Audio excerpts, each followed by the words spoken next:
Şimdi geldik son düzlüğe. Artık YKS ve LGS öğrencileri için bu son yokuşun son düzlüğüydü. Özellikle hepsine başarılar dilerim. Fakat bu süreçte zamanı iyi değerlendiren, çalışmalarını disiplinli ve periyodik bir şekilde gerçekleştiren öğrencilerde deneme sınavlarının sonuçlarına baktığımızda artış görüyoruz. Fakat çalışmayan, periyodik olarak disipline bir çalışma yapmayan öğrencilerde de bir heyecan, başaramama korkusu ve bir stres görüyoruz.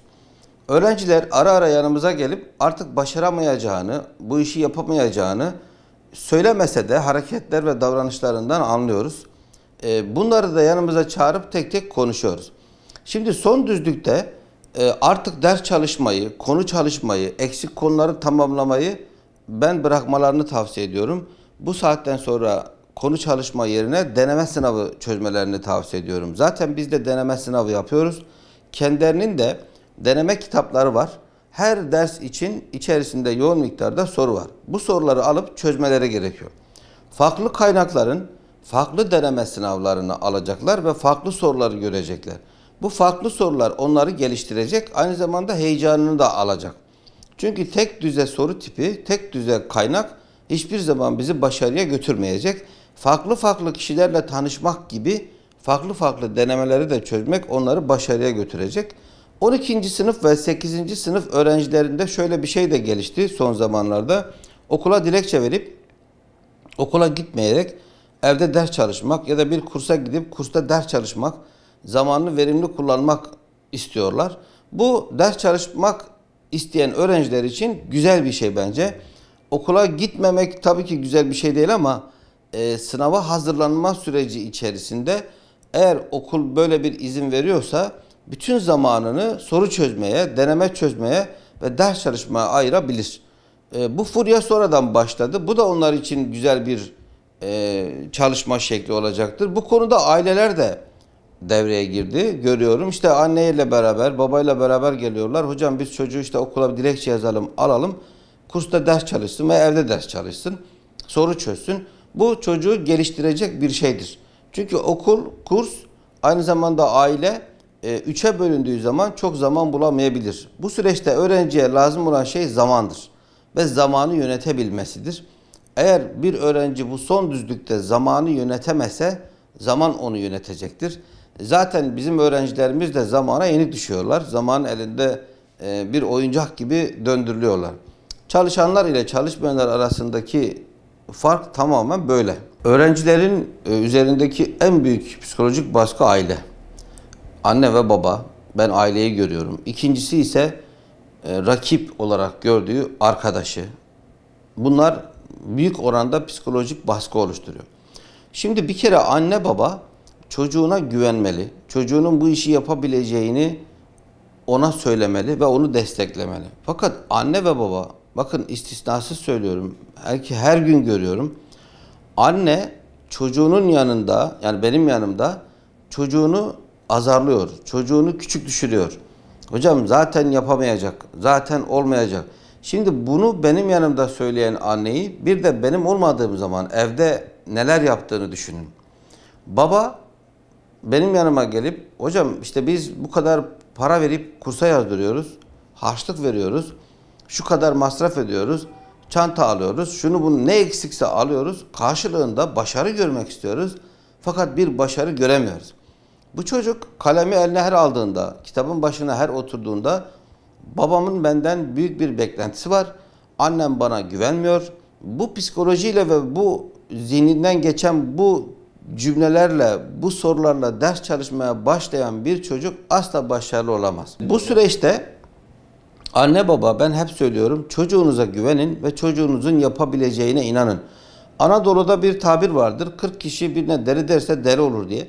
Şimdi biz 40 kere bu çocuğa sen başarılı olursun, sen başarabilirsin, istersen yapabilirsin dediğinizde bu çocuğa bir özgüven gelecektir.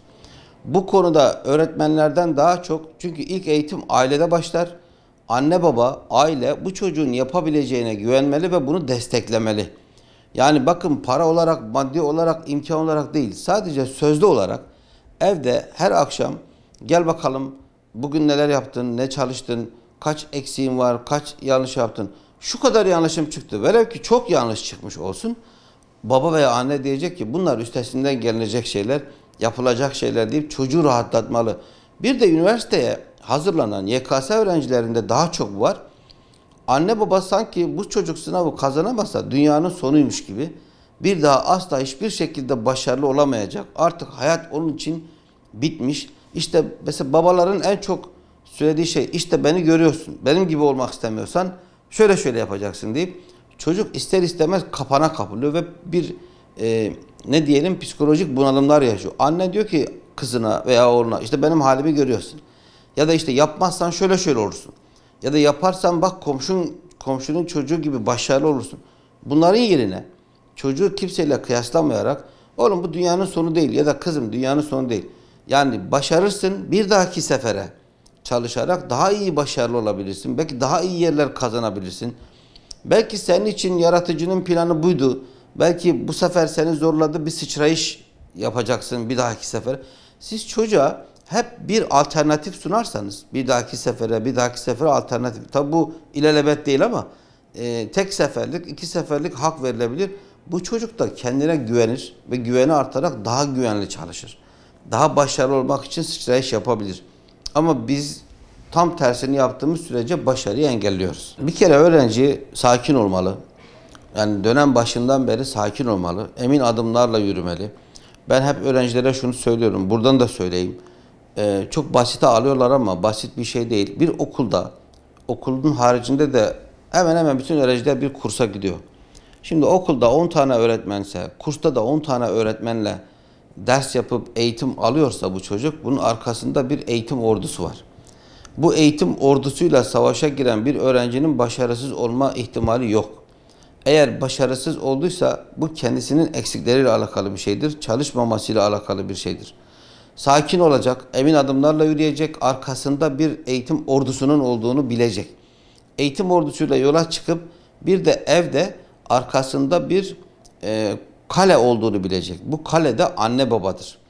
Anne baba bir kale gibi arkasında durduğunda, okulda da bir ordu ile birlikte olduğunda bu çocuğun hiçbir güvensizliği kalmaz. Güven problemi ortadan kalkar. Ama çalışmıyorsa, bir yerde bir gedik varsa, bir açık varsa, arkasında da bir kale göremiyorsa, kalede güvensiz bir ortam, açık var, her taraftan saldırıya uğrayabileceği yer varsa bu çocuk başarılı olamaz. Yani anne baba evde destek verecek, okulda da çocuk mücadele edecek. Bakın, öğretmen bir çocuğun peşinden koşmak zorunda değil veya koşmayabilir. Ama çocuk eksiklerinin üzerine koşacak, öğretmeninden de destek alacak, yardım alacak. Bu şekilde başarıya ulaşabilir. Lay lay lom geçirirse, ki genel anlamda öyle, hiçbir öğretmene kimse soru götürmüyor. Hiçbir öğretmene kimse soru sormuyor. Tam tersi, günü kurtarmaya çalışan bir öğrenci gününü kurtarır ama hayatını kurtaramaz. Ama gününü kurtarmayıp hayatını kurtarmaya çalışan bir öğrenci hem gününü kurtarır hem de hayatını kurtarır. Bu şekilde anne baba hem maddi hem de manevi olarak arkasında durmalı. Ben şunu gördüm, başarılı olmuş bir sürü öğrencim vardı. Bu başarılı olmalarının özelliklerinden biri, önce hedefi vardı. Kendisine bir hedef belirlemişti. Hocam ben hukuk fakültesi okuyacağım ve bu hedefinden hiç kimse bunu vazgeçiremezdi.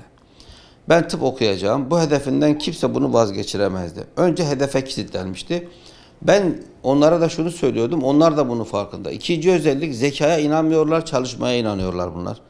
Tamamen çalışmayla alakalı bir durum olduğunu, yani deli gibi çalışıyorlar. Bazı arkadaşları zil çalınca eve gidince bunlar eve gitmiyorlar. Kitaplarını alıp tekrar kütüphaneye gidiyorlar. İşte böyle bir imkanları da var. Kütüphaneler sabaha kadar, bazen gece 12'ye kadar açık oluyor. Oraya gidiyorlar. Akşam 6'dan sonra gece 12'ye kadar kütüphanede çalışıyorlar. İşte bunların hedefe kilitlenmesi, çalışması. Üçüncüsü, etraftan gelen sese duyarsızlar. İşte birilerinin bu iş çok zor, çok zorlanıyorum, yapamıyorum. Bunlar kulağını tıkamışlar bunlara. Dördüncüsü, çözülemeyecek bir problemleri varsa bunun çözüm yolu mutlaka vardır. Ne kadar daha yüksek olsa da üstünden bir yol aşar atasözüyle hareket edip gidip bunun uzmanlarına danışıyorlar ve uzmanlarıyla bu işi çözüyorlar. Bunu yapmak da çok kolay değil. Bu noktada da biraz moralleri bozuluyor, biraz üzülüyorlar, sıkılıyorlar. O zaman da yanımıza geliyorlar. Uzmanlarından destek alıyorlar, motive oluyorlar. Tekrar işlerine koyuluyorlar. Bunun tam tersi olan öğrenciler de başarısız oluyor.